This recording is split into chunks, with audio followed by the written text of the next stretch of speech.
1645 परिवारों को बड़ी सौगात जो है मुख्यमंत्री योगी आदित्यनाथ दे रहे हैं। साफ तौर पर इन तस्वीरों के माध्यम से आप देख सकते हैं। और वही बता दें, पूर्व सैनिकों और लीज धारकों को भी बड़ी सौगात जो है मुख्यमंत्री योगी आदित्यनाथ सौंप रहे हैं। ये लाइव तस्वीरें इस वक्त आप अपनी टीवी स्क्रीन पर देख पा रहे हैं। प्राप्त हो रहा है अपनी भूमि पर। अगला नाम श्री जगमोहन सिंह जी। तालियां बजती रहें। इसके बाद श्री जयकृत सिंह जी। जयकृत सिंह जी प्राप्त करने जा रहे हैं भूमिधरी अधिकार पत्र। और इसके बाद श्री सुरेश कुमार जी।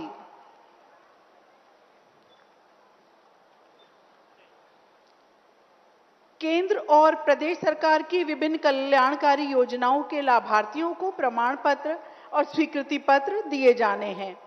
एकीकृत बागवानी योजना के अंतर्गत सिद्धांत त्यागी को 24 लाख अनुदान राशि का प्रतीकात्मक चेक दिया जा रहा है। समूह उज्ज्वला CLF की निर्मला देवी को 184 करोड़ धनराशि का डेमो चेक प्रदान किया जा रहा है। तालियां बजती रहें। PM जनमन योजना में ज्योति जी को 2 लाख रुपए अनुदान राशि और उनको सपने के घर की चाबी प्रदान की जा रही है। पुष्पा प्रजापति, अगला नाम, CM युवा योजना के अंतर्गत आपको 5 लाख का डेमो चेक दिया जा रहा है। CM युवा योजना कोल्ड प्रेस मस्टर्ड ऑयल उद्योग के लिए हरीश कुमार जी को 5 लाख का डेमो चेक। मुख्यमंत्री आवास योजना ग्रामीण के लिए घर की चाबी शहाना जी प्राप्त करने जा रही हैं माननीय मुख्यमंत्री जी द्वारा। और CHC सेंटर 11 लाख, जिनमें की 4 लाख राशि का अनुदान संदीप कुमार जी प्राप्त करने जा रहे हैं। प्रधानमंत्री स्ट्रीट वेंडर्स आत्मनिर्भर निधि के अंतर्गत शबनम जी को 50,000 का डेमो चेक प्रदान किया जा रहा है। उत्तर प्रदेश माध्यमिक शिक्षा परिषद प्रयागराज हाई स्कूल में सर्वाधिक अंक प्राप्त करने वाली सृष्टि चौहान को 21,000 का डेमो चेक और ये टैबलेट और ये मेडल माननीय मुख्यमंत्री जी द्वारा प्रदान किया जा रहा है। जोरदार तालियां इस मेधावी छात्रा के लिए। नंद बाबा दुग्ध मिशन, इस योजना के अंतर्गत प्रवेश कुमार जी को ऋण का स्वीकृति पत्र और धनराशि रुपए 21.87 लाख का चेक प्रदान किया जा रहा है। और ये थे हमारे तमाम लाभार्थी जिनको आज ये लाभ प्रदान किए गए मंच से माननीय मुख्यमंत्री जी के द्वारा।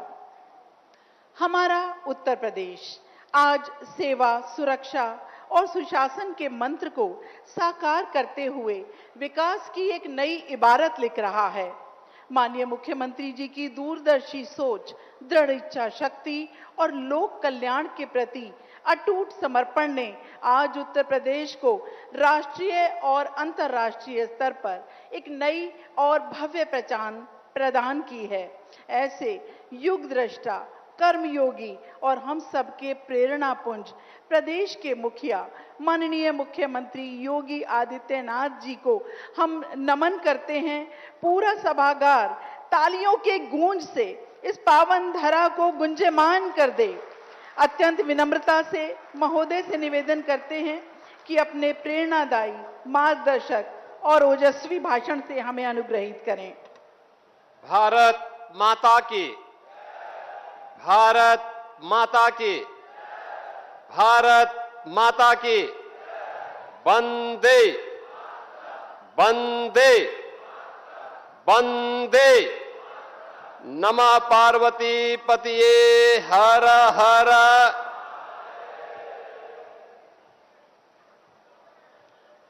पाकिस्तान से विस्थापित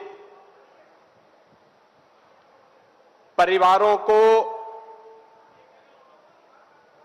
भूमि अधिकार पत्र प्रदान करने सैनिक परिवारों को भी आवंटित भूमि का मालिकाना अधिकार प्रदान करने के आज के इस समारोह में मेरे साथ इस समारोह में उपस्थित उत्तर प्रदेश सरकार में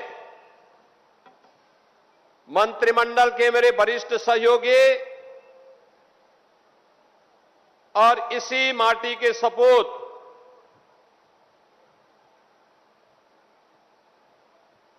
चौधरी भूपेंद्र सिंह जी, उत्तर प्रदेश सरकार में मंत्रिमंडल के मेरे सहयोगी जनपद के प्रभारी मंत्री श्री कपिल देव अग्रवाल जी, राज्य मंत्री राजस्व विभाग श्री सुरेंद्र वाल्मीकि दिलेर जी, भारतीय जनता पार्टी के क्षेत्रीय अध्यक्ष श्री सत्येंद्र सिसोदिया जी, बिजनौर के लोकप्रिय सांसद श्री चंदन चौहान जी, बड़ापुर के लोकप्रिय विधायक कुंवर सुशांत सिंह जी, जनपद बिजनौर से विभिन्न विधानसभाओं से जुड़े हुए हमारे सभी माननीय विधायकगण श्री अशोक राणा जी, श्री ओम कुमार जी, श्रीमती सुचि चौधरी जी, विधान परिषद सदस्य श्री अशोक कटारिया जी, श्री हरि सिंह ढिल्लो जी, श्री जयपाल सिंह व्यस्त जी, जिला पंचायत अध्यक्ष बिजनौर श्री साकेंद्र प्रताप सिंह जी, भारतीय जनता पार्टी के जिलाध्यक्ष श्री भूपेंद्र चौधरी जी, जिला प्रभारी श्री हरिओम शर्मा जी, महिला आयोग की सदस्य श्रीमती अवनी सिंह जी, महिला आयोग की सदस्य श्रीमती संगीता अग्रवाल जी, पूर्व सांसद कुंवर भारतेंदु सिंह जी, पूर्व सांसद डॉक्टर यशवंत सिंह जी, पूर्व मंत्री श्री महावीर सिंह जी, पूर्व विधायक श्रीमती कमलेश सैनी जी, समारोह में उपस्थित भारतीय जनता पार्टी राष्ट्रीय लोकदल के हमारे सभी वरिष्ठ नेतागण, पदाधिकारीगण और भारी संख्या में आज इस समारोह का साक्षी बन रहे बिजनौर के मेरे सभी उपस्थित बहनों और भाइयों, मैं सबसे पहले धर्म एव हतो हन्ति धर्मो रक्षति रक्षितः इस बात की उद्घोष करने वाले महाभारत के एक अमर गाथा के साथ बड़े स्मरणीय रूप से जिनका स्मरण किया जाता है, ऐसे महात्मा विदुर से जुड़ी हुई बिजनौर की इस पावन धरा को मैं नमन करता हूं और आप सभी का मैं हृदय से अभिनंदन करता हूं। बहन और भाइयों, महाभारत ने हम सबको इस बारे में प्रेरणा दी, ये महाभारत की धरती है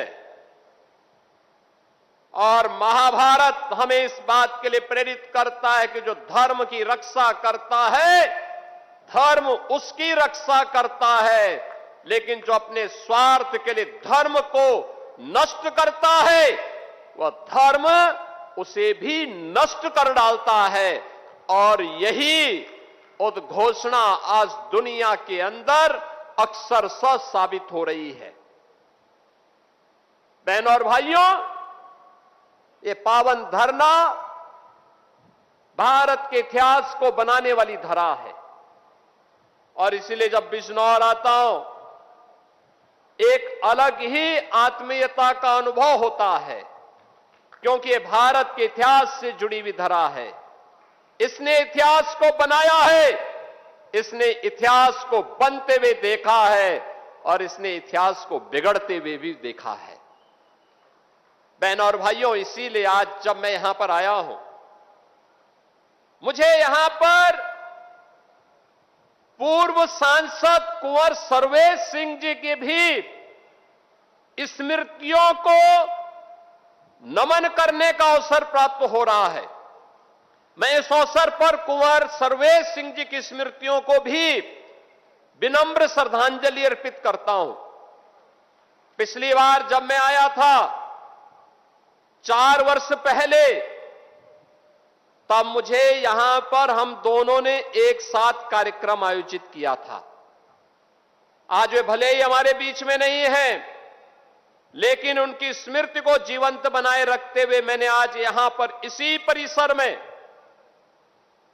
हमने यहां के कारीगरों के लिए एक कॉमन सर्विस सेंटर, जहां कारीगरों को उत्तम तकनीक के बारे में, डिजाइन के बारे में, मशीनें कैसे उसमें उनका सहायक हो सकती है, इसके बारे में उसका उद्घाटन करने का अवसर प्राप्त हुआ। और अब उन्हीं की विरासत को संभाल रहे यहां के लोकप्रिय विधायक कुंवर सुशांत सिंह ने यहां के माननीय जनप्रतिनिधियों के नेतृत्व में उनके साथ मिलकर के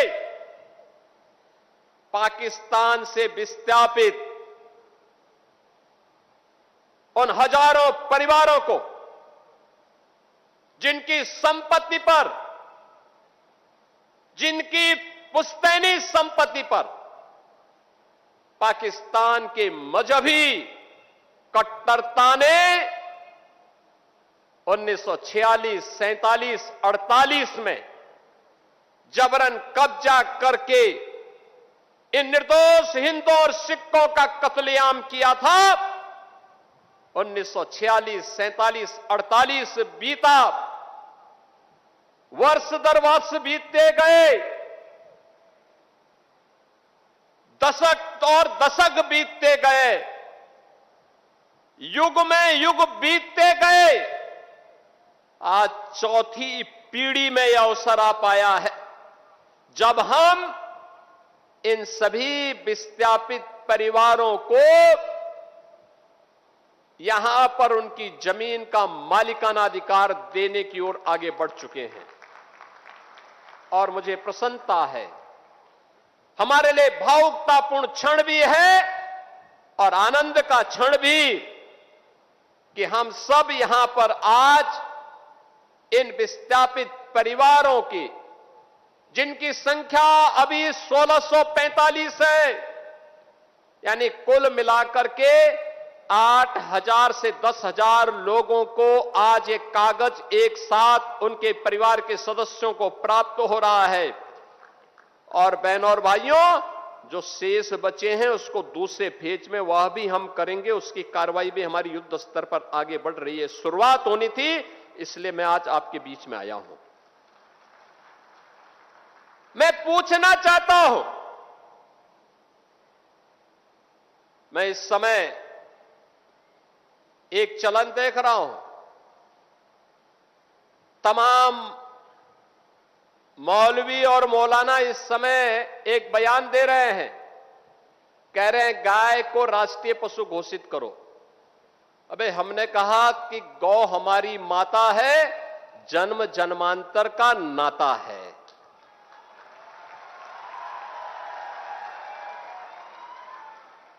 क्या मां और पुत्र के बीच में कुछ घोषित करने की आवश्यकता पड़ती है क्या? क्या किसी पुत्र को बताने की आवश्यकता पड़ती है कि तुम्हारी मां है, इसका सम्मान करो? ये हमारे संस्कार हैं। हमने अपनी मां के बारे में जो सम्मान का भाव रखते हैं, वह भी और हमने गाय को माता माना है, तो गाय तो हमारे लिए माता है, वो पशु नहीं। पशु तुम्हारी बुद्धि है जो तुम हमारी गौ माता को पशु बोलते हो। तुम्हारी सोच पशुवत है जो तुम गौ माता को पशु बोल रहे हो। और तुम्हारा ये दोगलापन है कि जो एक और गौकसी को प्रश्रय देते हो। मैं देख रहा था बकरीद में तमाम उनके चेले चपाटे अपने सोशल मीडिया हैंडल पर बकर ईद पर गौ माता का चित्र दिखा करके कह रहे थे कि बकर ईद की बधाई दे रहे थे। लेकिन मैं उनको बोलना चाहता हूं, यूपी में गौ हत्या का मतलब जान रहे हो ना क्या होगा? वो जान रहे हो? तो अगर जान रहे हो तो फिर अपने चेले चपाटों को समझा लो, नहीं तो कई कई पीढ़ियां याद करेंगी गौ माता के साथ किसी भी प्रकार की कोई हिमाकत की। तो मैं पूछना चाहता हूं, ये वही लोग हैं जो हमारी गौ माता को कह रहे हैं कि राष्ट्रीय पशु नहीं। अरे गौ माता तो स्वघोषित राष्ट्र माता है, उसको किसी को राष्ट्र माता घोषित करने की आवश्यकता नहीं। वैसे ही जैसे हमारी माता के बारे में किसी को परिचय देने की आवश्यकता नहीं पड़ती, जैसे गंगा माता के बारे में किसी को परिचय देने की आवश्यकता नहीं। हम सब गंगा माता की आरती करते हैं, गंगा पूजा करते हैं, अपने साथ गंगा पुत्र जोड़ करके अपने को सम्मानित महसूस करते हैं। हमारे तीर्थ मां गंगा के तट पर हैं, हमारे सारे संस्कार मां गंगा के तट पर संपन्न होते हैं। क्या कोई हमें बताएगा कि गंगा हमारी माता है? ये स्वतः स्फूर्त घोषित है, किसी आक्रांता कोई बताने की आवश्यकता नहीं।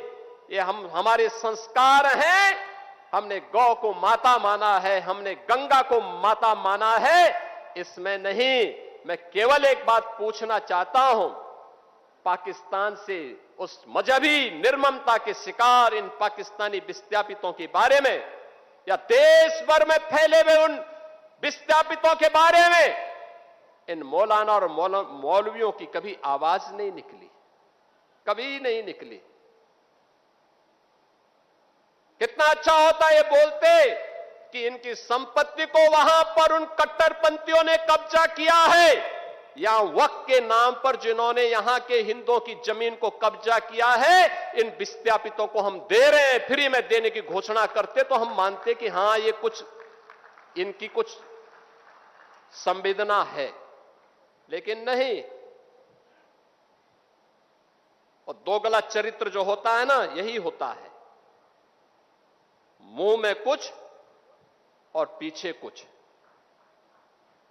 अब ये देश ये सोचने वाला नहीं है, इसके बारे में किसी प्रकार का कोई वो नहीं करने वाला है। एक भी मौलवी ने, एक भी मौलाना ने, जब बांग्लादेश में हिंदुओं का कत्लेआम हो रहा था आज से 6 महीने पहले, 1 वर्ष से लगातार चल रहा था, और जो आंकड़े यहां पर अभी कुंवर सुशांत सिंह ने आपके सामने प्रस्तुत किए, कहां 22% हिंदू आज घट के 7% बांग्लादेश में रह गया। कहां पाकिस्तान में 14% हिंदू मात्र 2% रह गया।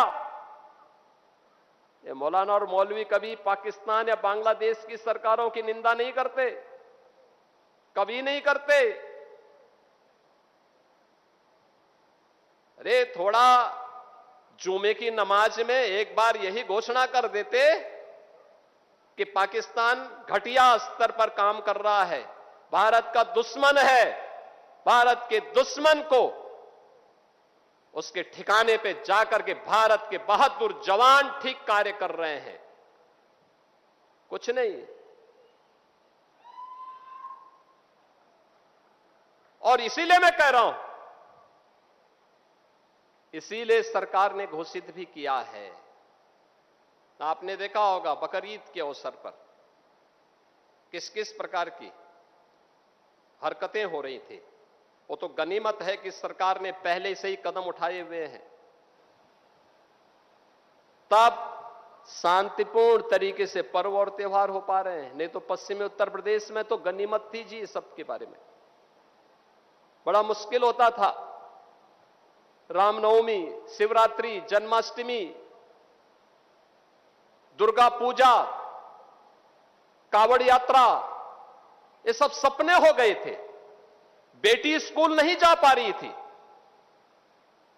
व्यापारी सुरक्षित नहीं रह पा रहा था।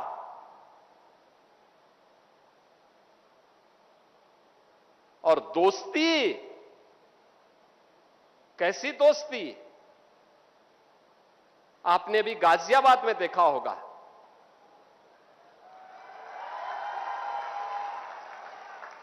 दोस्ती की आड़ में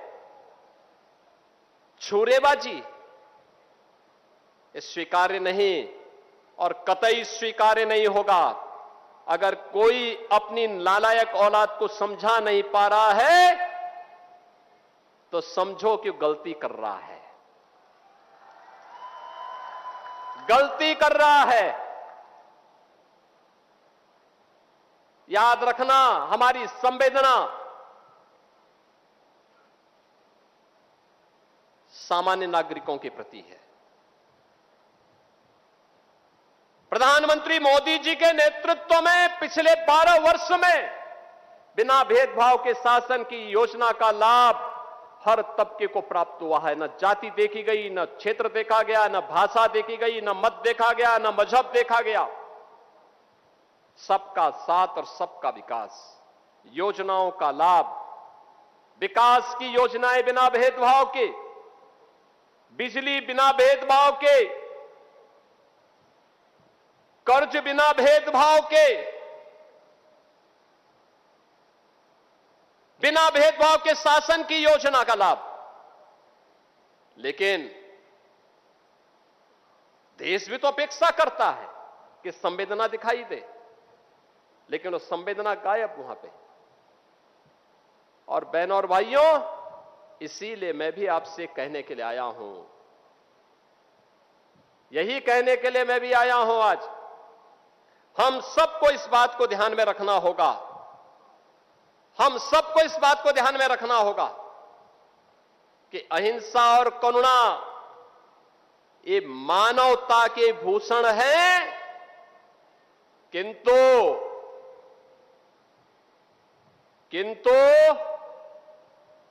शस्त्र उठाना होगा अगर सामने खरदूषण है। भगवान कृष्ण ने भी यही कहा था, परित्राणाय साधूनाम विनाशाय च दुष्कृताम। सज्जनों के लिए ही हम सज्जन बने, दुर्जनों के लिए नहीं। भगवान राम ने भी वही किया था, निस्सरहीन करो मही भुज उठाए प्रणकीन। एक ही लक्ष्य था, इस धरती को राक्षस विहीन कर देंगे, क्योंकि ये ऋषि मुनियों को, सामान्य नागरिकों को, गरीबों को, बहन और बेटियों की इज्जत के साथ खिलवाड़ कर रहे हैं। इनसे लड़ना होगा, इनसे निपटना होगा। देश के खिलाफ द्रोह करने वाले लोगों के प्रति उतनी कठोरता के साथ, उतनी निर्ममता के साथ लड़ने के लिए तैयार होना होगा। और आज का ये समारोह जो यहां पर हो रहा है, बहनों और भाइयों, उसी का हिस्सा है। एक संदेश देने का कार्यक्रम है। ये 1645 परिवार, जिसके माध्यम से लगभग 8 से 10 हजार की आबादी लाभान्वित होने जा रही है।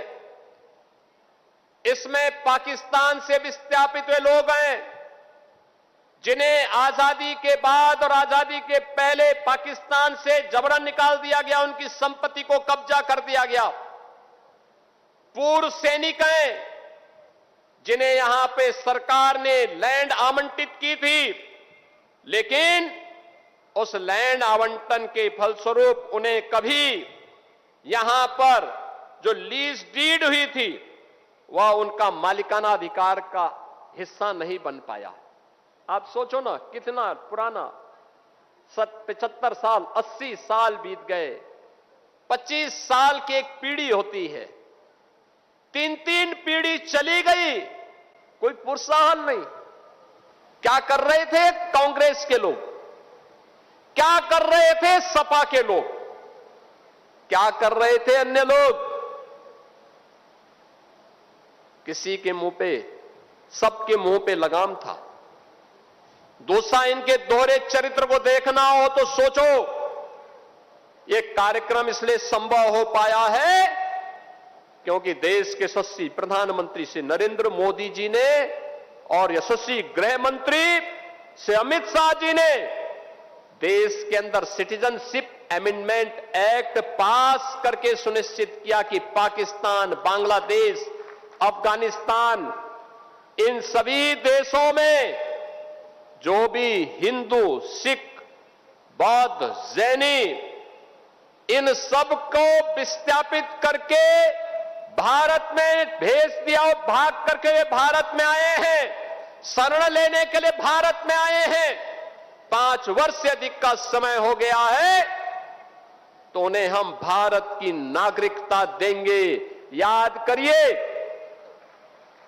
एक्ट मोदी जी ने पास करवाया। उन हिंदुओं के लिए दुनिया के अंदर हिंदू, सिख, बौद्ध, जैनियों पर अत्याचार होंगे, कहां जाएंगे ये लोग? कहां जाएंगे? भारत में आएंगे। लेकिन भारत में कांग्रेस ने विरोध किया कि नहीं, इनको नागरिकता नहीं मिलनी चाहिए। ये बांग्लादेशी घुसपैठियों को नागरिकता देने वाले पापी हैं। ये भारत के खिलाफ द्रोह करने वाले अपराधियों को सम्मानित करते हैं। भारत का विभाजन करने वाली मुस्लिम लीग के साथ मिलकर के केरल में सरकार बनाते हैं, लेकिन हिंदुओं, सिखों, जैनियों और बौद्धों को मिलने वाले अधिकार में इनको ऐतराज था। ये कांग्रेस ने देश का विभाजन करवाया। इनके पाप के कारण देश का विभाजन हुआ और देश का विभाजन होने के बाद जो पीड़ित हिंदू, बौद्ध, सिख, जैन यहां आए, उनको कहते हैं इनको नागरिकता नहीं मिलनी चाहिए। आंदोलन किए, बड़े बड़े धरने प्रदर्शन किए, बड़े बड़े प्रदर्शन किए इन लोगों ने। समाजवादी पार्टी, उसने भी प्रदर्शन किए, कहां नहीं होने देंगे। और मोदी जी ने भी ठाना था और हमने भी ठाना था कि हम होंगे, इसको जरूर करवाएंगे, जरूर करवाएंगे। और बहनों और भाइयों, आज मुझे अति प्रसन्नता है कि प्रधानमंत्री जी के इस विजन को आज हम यहां पे धरातल पर उतारने के लिए आपके बिजनौर की धरती पर आए हैं, बड़ापुर की धरती पर यहां पर आए हैं।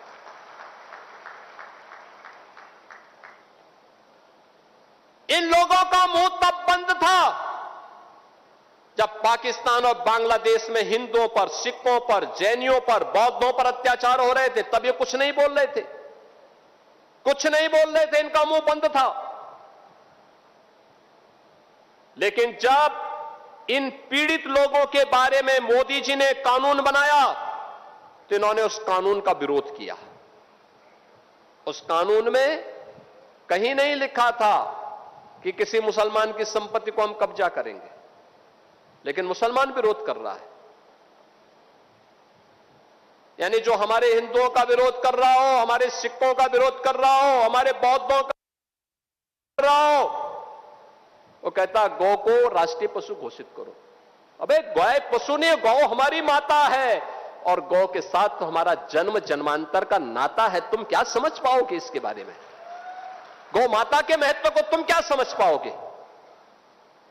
आजकल ज्ञापन देने जा रहे हैं, ज्ञापन देने। हमने कहा ज्ञापन मत दो भाई, अपने उन सौदों को समझाओ जो सोशल मीडिया प्लेटफॉर्म पर बकरीद के दिन गौ माता का चित्र लगा रहे थे, उनको समझाओ, और नहीं तो वह दुर्गति होगी कि कई पीढ़ियां याद करेंगे। बहनों और भाइयों, बिजनौर हमारा एक बहुत समृद्धशाली कारीगरों के लिए, किसानों के लिए, ऊर्जावान नौजवानों के लिए और अपने नवाचार के लिए यहां पर अलग अलग तबके से जुड़े हुए, यहां का उद्यमी है, यहां का व्यापारी है, यहां के समाजसेवी हैं, इन सब के लिए जाना जा रहा है। मुझे बिजनौर में एक दिन रुकने का अवसर मिला था। रात्रि को मैं रुका था बिजनौर में। तब मैंने बुलाया था अलग अलग क्षेत्र से जुड़े हुए लोगों को और मुझे बिजनौर की ताकत का एहसास हुआ था। और मैं आज आप सबसे कहने के लिए आया हूं कि विकास के पैमाने पे बिजनौर पिछड़ने नहीं पाएगा, कभी पिछड़ने नहीं पाएगा। आप परिश्रम करते हैं तब प्रदेश और देश का पेट भरता है। और इसीलिए जब हमारे सामने प्रस्ताव आया था बाढ़ से बचाव के लिए, यहां के माननीय सांसद जी ने, यहां के माननीय विधायकों ने मेरे सामने प्रस्ताव रखा, हमने कहा सबको स्वीकृत करो। और मुझे प्रसन्नता है कि बाढ़ बचाव के बहुत सारे कार्य हो गए, बाकी कार्य होंगे, पूरे होंगे। एकदम बाढ़ से बचाव के लिए उपयुक्त व्यवस्था करेंगे। बिजनौर के बारे में लोग सोचते भी नहीं थे यहां मेडिकल कॉलेज खुलेगा। आज तो बिजनौर में अपना मेडिकल कॉलेज हो गया और महात्मा विदुर के नाम पर हो गया। देखो प्रयास आपका हम इसलिए कर पा रहे हैं क्योंकि आपने एक वोट कमल के नाम पर दिया। उसकी कीमत समझो, मेडिकल कॉलेज बन गया, हाईवे बन रहे हैं, रेलवे की नई नई सुविधाएं विकसित हो रही हैं और अभी गंगा एक्सप्रेस वे को भी हम इधर से ले जाने की तैयारी कर रहे हैं।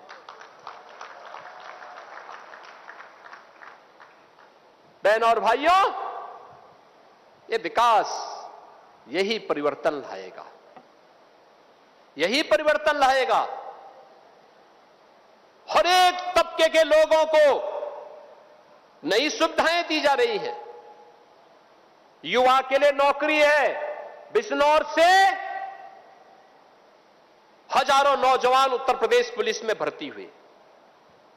पहले भर्ती के नाम पर क्या होता था? भाई भतीजावाद देखा जाता था, चेहरा देखा जाता था, पैसा मांगा जाता था। आज यहां का हट्टा कट्टा नौजवान जो दौड़ता है, प्रैक्टिस करता है, जब पुलिस की भर्ती आती है, कोई माई का लाल नहीं जो उसको भर्ती होने से रोक सके। और ये भर्ती की प्रक्रिया में यहां का नौजवान भी भर्ती होता है। और चाहे पुलिस आरक्षी का हो या सब इंस्पेक्टर का हो या डिप्टी एसपी का, कुछ लोग परीक्षा पास करके, कुछ लोग अंतर्राष्ट्रीय स्तर पर अच्छे स्पोर्ट्स में मेडल लेकर के देश के गौरव को बढ़ाने का काम करते हैं। उत्तर प्रदेश सरकार उनको सीधे डिप्टी एसपी और अन्य पदों पर नियुक्ति देती है। बिजनौर के नौजवान भारी पैमाने पर उससे लाभान्वित हो रहे हैं। अब नौकरी में कोई कट नहीं, नौकरी में कोई सिफारिश नहीं, नौकरी बिजनौर के नौजवान का भी अधिकार नौकरी पर है, कोई उसको रोक नहीं सकता है, कोई रोक नहीं सकता। विकास पर बिजनौर का भी अधिकार है। गरीब को आवास उपलब्ध करवाए जा रहे हैं। कारीगरों के सम्मान के लिए यहां पर कॉमन सर्विस सेंटर किस रूप में स्थापित किए जा रहे हैं, आप जाके देखिए क्या उन्नत कला है। कैसे हम अपने प्रोडक्ट को एक्सपोर्ट लायक बना सकते हैं, यहां पर है। आज यहां बिजनौर जिले में वो भी उपलब्ध हो रहा है। आज यहां पर प्रत्येक क्षेत्र में कुछ ना कुछ नया हो रहा है। और यहां पर अभी सुशांत सिंह मुझे बता रहे थे कि मंडी के लिए जमीन उन्होंने आरक्षित करवा दी है। तो मैंने कहा पैसा तो हमारे पास है ही, हमें जमीन मिले, हम तो पैसा देने को तैयार हैं। यानी सरकार प्रोएक्टिव होकर के आपके साथ खड़ी है, आपके साथ खड़ी है। आपको सम विषम परिस्थितियों में हर प्रकार का सहयोग करने को तैयार है और ये मंडी बनकर के रहेगी, ऐसे ही बनकर के रहेगी जैसे 1645 लोगों को पट्टा हमें आज उपलब्ध करवा रहे हैं। बहनों और भाइयों, मैं आप सबसे यही अपील करूंगा, आपने जो भी प्रस्ताव हमारे सामने भेजे, शासन के सामने भेजे, सरकार ने सबको किया। मेरे सामने आया था प्रस्ताव, यहां के सभी माननीय जनप्रतिनिधिगण, माननीय सांसदगण, माननीय विधायकगण, किसान यूनियन के कुछ पदाधिकारी, आरएलडी के अध्यक्ष चौधरी जयंत सिंह जी, चौधरी भूपेंद्र सिंह जी हमारे प्रदेश अध्यक्ष थे। इन सभी लोगों ने मुझे प्रस्ताव दिया कि किसानों का गन्ने का दाम बढ़ना चाहिए। मैंने कहा बढ़ाएंगे, कहा हैंडसम होना चाहिए। हमने कहा इसको 400 रुपए कर देते हैं। बहनों बहनों, आज 400 रुपया गन्ना मूल्य का भुगतान कर रहे हैं। और याद करना, इसको और तेजी के साथ हम नई दिशा में आगे बढ़ाने का काम कर रहे हैं। यह वर्ष चौधरी चरण सिंह जी की, किसानों के मसीहा चौधरी चरण सिंह जी की 125वीं जयंती के कार्यक्रम का शुभारंभ का अवसर है, होने जा रहा है। इसे यादगार बनाने के लिए कार्यक्रम आयोजित करेंगे। पश्चिमी उत्तर प्रदेश से जुड़ी हुई चीनी मिलों को विस्तारीकरण का कार्यक्रम, उनके आधुनिकीकरण के कार्यक्रम को अपने हाथों में हम लेने जा रहे हैं। और यह तो शुरुआत है। अभी एक दिन बिजनौर में यहां की योजनाओं के लोकार्पण और शिलान्यास के लिए अलग से भी मैं आऊंगा। आज से शुरुआत थी ये पाकिस्तानी विस्थापितों के साथ, जो हमारे हिंदू भाई थे, सिख भाई थे, जैनी और बौद्ध भाई थे, इनके साथ जो अन्याय हुआ था, उस अन्याय का परिमार्जन करने के लिए, पाकिस्तान के मुंह पर तमाचा मारने के लिए हम लोग आए हैं कि नहीं, हम अन्याय नहीं होने देंगे। अन्याय हमारे बंधु बांधवों के साथ अगर करोगे, हम उन्हें शरण भी देंगे, और अगर भारत के अंदर दुस्साहस करोगे तो हमारी लखनऊ में ही अब हम लोग ब्रह्मोस मिसाइल बना करके ऐसा दागेंगे कि अस्तित्व ही समाप्त हो जाएगा। और इसलिए बहनों और भाइयों, विकास की प्रक्रिया अनवरत रूप से आगे बढ़ेगी। हमारे माननीय जनप्रतिनिधिगण जो भी प्रस्ताव बिजनौर के विकास के लिए देंगे, उसे हम आगे बढ़ाएंगे। बिजनौर के मैं सभी अन्नदाता किसानों को, यहां के कारीगरों को, यहां की युवा ऊर्जा के प्रतीक अपने युवा बंधुओं को, यहां की बहनों और बेटियों को, यहां के उद्यमियों और व्यापारियों को, सभी को आश्वस्त करता हूं, सरकार आपके साथ में खड़ी है, आपके साथ खड़ी है, हर प्रकार का सहयोग करेगी, हमेशा एक संबल बनेगी। जो मानसिकता भारत विरोधी है, जो मानसिकता विकास विरोधी है, जो मानसिकता गरीब विरोधी है, जो मानसिकता विभाजनकारी है, उस मानसिकता को हमें समाप्त करने के लिए एकजुट होकर के लड़ना पड़ेगा। तब परिणाम आएगा, तब किसी भी हिंदू को, सिख को, बौद्ध को, जैनी को विस्थापित नहीं होना पड़ेगा। यह एक सबक भी हम सब के लिए है। इस विश्वास के साथ आज मैं एक बार फिर से जिन परिवारों को आज ये अधिकार प्राप्त हो रहा है, उनको बधाई देता हूं, उनके पूर्वजों की स्मृति को नमन करता हूं। जिन परिवारों की प्रक्रिया चल रही है, उन्हें आश्वस्त करता हूं, ये प्रक्रिया तेजी के साथ आगे बढ़ेगी। तेजी के साथ आगे बढ़ाने का कार्य किया जा रहा है, और उसको भी, उन्हें भी यह अधिकार पत्र देने के लिए एक दिन जरूर हम लोग पहुंचेंगे। इस विश्वास के साथ मैं एक बार फिर से आप सभी को हृदय से यहां पर उपस्थिति के लिए बधाई देता हूं, अपनी शुभकामनाएं देता हूं। धन्यवाद। जय हिंद, जय जय श्री राम। तो बिजनौर से मुख्यमंत्री योगी आदित्यनाथ को आप सुन रहे थे, जहां पर भूमि धरी अधिकार पत्र उन्होंने वितरित किया और इस दौरान पाकिस्तान से विस्थापित 1645 परिवारों को बड़ी सौगात मुख्यमंत्री ने दी है। और ये सीधी तस्वीरें आप तक पहुंचा रहे हैं बिजनौर से, जहां पर मुख्यमंत्री योगी आदित्यनाथ ने इसके अलावा विपक्ष पर भी कई बार किए गौ हत्या को लेकर उन्होंने कहा कि गौ हत्या करने वालों की अब खैर नहीं। पूर्व सैनिकों और लीज धारकों को भी उन्होंने सौगात इस दौरान दी। तो आपको बताते चले कि बिजनौर से ये तस्वीरें आप तक पहुंचा रही हैं, जहां पर मुख्यमंत्री योगी आदित्यनाथ का आज बिजनौर का दौरा था, जहां पर भूमि धरी अधिकार पत्र वितरण कार्यक्रम में वो शामिल हुए। पाकिस्तान से विस्थापित 1645 परिवारों को उन्होंने बड़ी सौगात दी है। इसके साथ ही ये भी आपको बताते चले कि विपक्ष पर हमला करते हुए मुख्यमंत्री योगी आदित्यनाथ ने कहा है कि गौ हत्या करने वालों की अब खैर नहीं। जिस तरह से हमने बीते दिनों देखा था गाजियाबाद में सूर्या की निर्मम तरीके से हत्या कर दी गई थी, इस पूरे मामले को लेकर भी मुख्यमंत्री योगी आदित्यनाथ ने कहा है और पूर्व सैनिकों और लीज धारकों को भी इस दौरान मुख्यमंत्री ने बड़ी सौगात दी है। ये जानकारी भी आपको देते चले कि इस दौरान पाकिस्तान से विस्थापित 1645 परिवारों को बड़ी सौगात दी गई।